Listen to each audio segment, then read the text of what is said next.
Jake Ejercito, pinuna ang pab-ibong post ng DILG.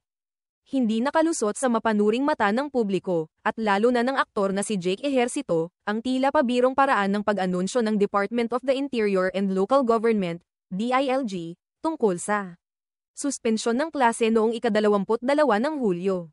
Sa halip na tradisyonal na formal na advisory, ang ahensya ay gumamit ng Gen Z-style caption na ikinabigla ng marami.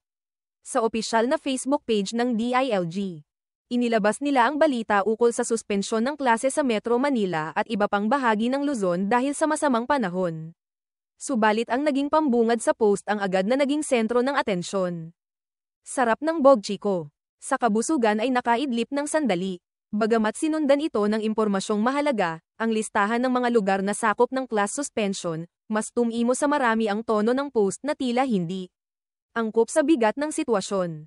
Isa sa mga unang personalidad na nagpahayag ng pagkadismaya ay si Jake Ejercito, anak ng dating Pangulong Joseph Estrada at kilala ring aktor at ama.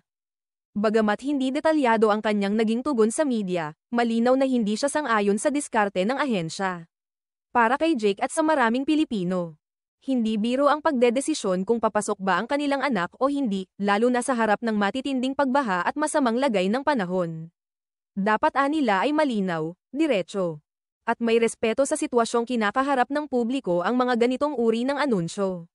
Sa social media, kapansin-pansin ang magkakahalong reaksyon mula sa netizens.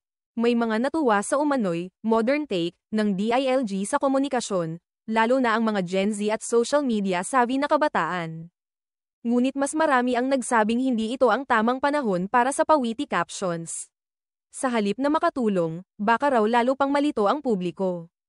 Naroon din ang puna na baka raw hindi agad maintindihan ng ilan ang mensahe, lalo na ang mga walang akses sa internet o hindi pamilyar sa slang o kabataang linggo.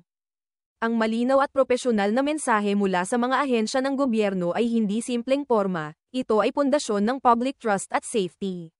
Sa mga panahon ng kalamidad, kritikal ang bawat segundo matatanda ang iniatas na ng Malacanang sa DILG ang direktang pag-aanunsyo ng suspensyon ng klase at trabaho sa panahon ng sakuna. Kaya't hindi na ito basta social media update lang, ito ay opisyal na kautusan ng Estado na inaasahang may bigat at formalidad.